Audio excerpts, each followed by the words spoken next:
Hey everyone, welcome back to Makes the Bookworm. I'm sorry I haven't been around a lot, but I'm sure happy to see all of you. It's just been very busy lately, but I promise I will be reading a story today.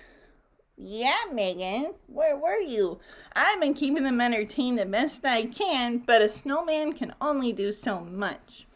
I am sorry, Olaf, but I'm back now, and thank you so much for helping. That was very kind of you.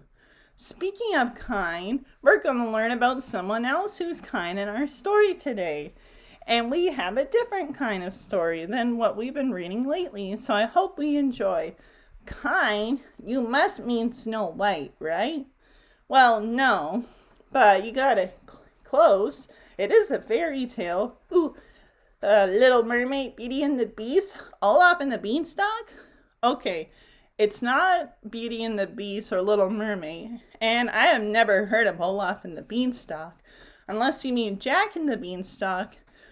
So we'll have to see what it is we're reading. Although if there ever is a Olaf and the Beanstalk, I promise we'll read it. Aw, thank you. You're the best. Do we want to see what our story is? I do. Perfect. Our story is Cinderella. Ooh, I like this story. She's nice. Read it.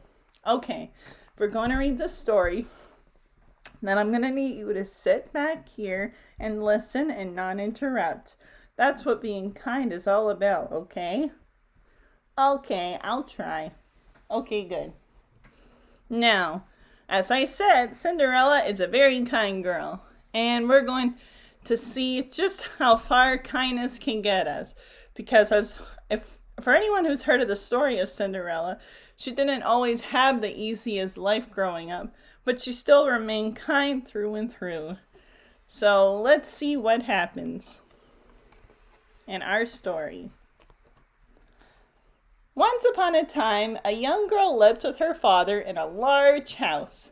Because he was often away on business, the man decided that for his daughter's good, he would remarry.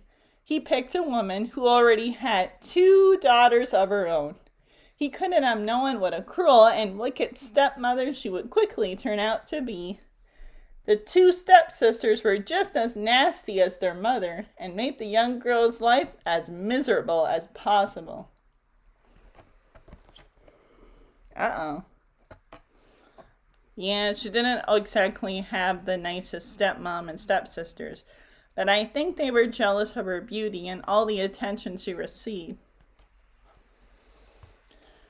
From now on, you will do all the cooking and cleaning, the stepmother said, the day after the father's departure.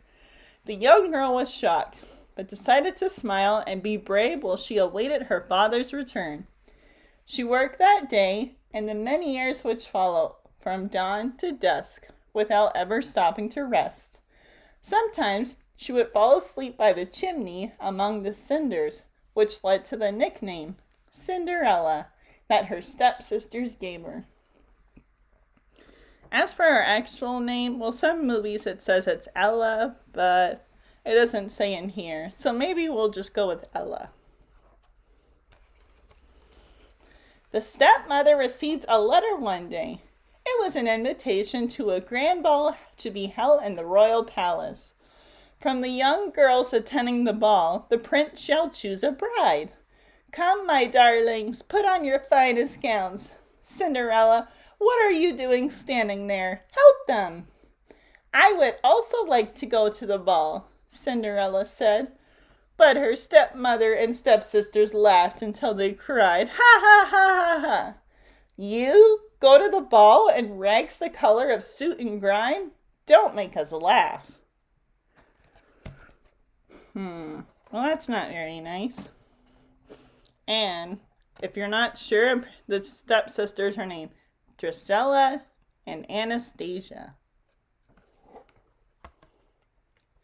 When the stepmother and her daughters, dressed in their elegant gowns, set off for the castle, Cinderella ran into the garden where she often sought refuge and began to cry. As she sobbed among the pumpkins, she heard the sound of bells tinkling. She looked up surprised. I wonder who it could be. Oh, a fairy had appeared by her side and had kind words for Cinderella. Come now, do not cry. If you wish to go to the ball, I will help you. Why, thank you, but how can I possibly go? I have nothing to wear. Oh, leave that to me, the fairy replied, waving her magic wand. Bibbidi bobbidi boo! In a twinkling, in front of Cinderella, a dazzling gown, glass slippers, and a pumpkin-shaped carriage appeared. But there is one thing you mustn't forget. Ooh, now she has a carriage and a beautiful dress to wear to the ball.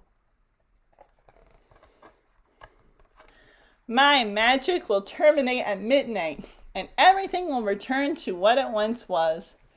Cinderella promised the fairy she would be sure to return on time. But when she arrived at the castle and began dancing with the prince, she forgot to look at the great clock.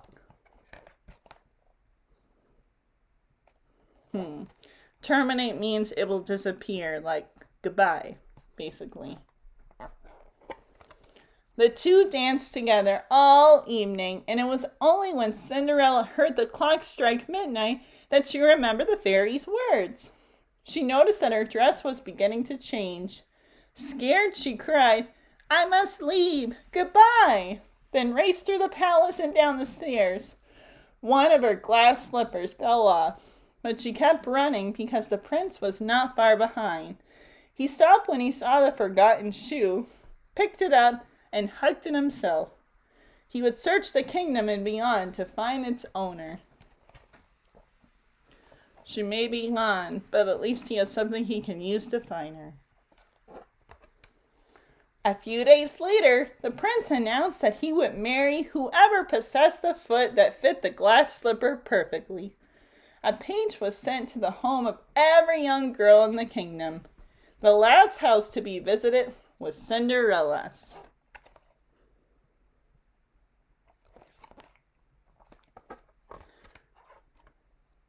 The stepsisters rushed forward to try on the slipper, but could do nothing to make their feet fit into it. "Who is that young woman over there?" the page asked, pointing to Cinderella, who was watching the scene, dumbfounded from the top of the stairs. "I have been ordered to put this shoe on the foot of every girl in the kingdom," he said.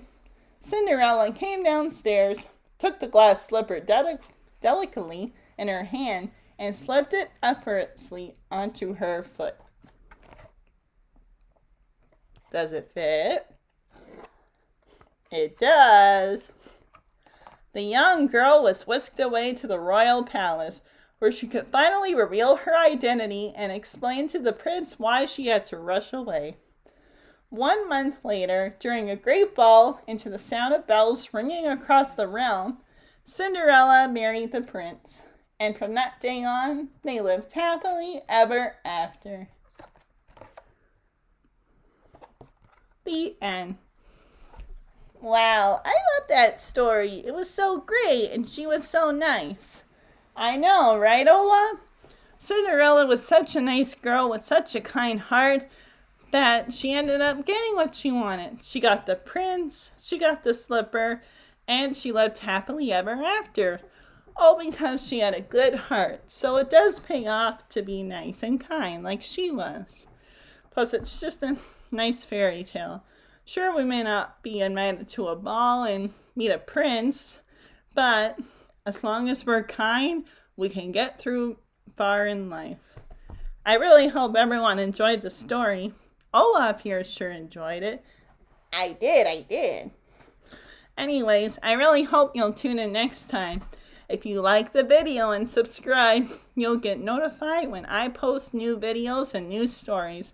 So be sure to stay tuned. Until then, this is Makes the Bookworm saying see you later. Bye.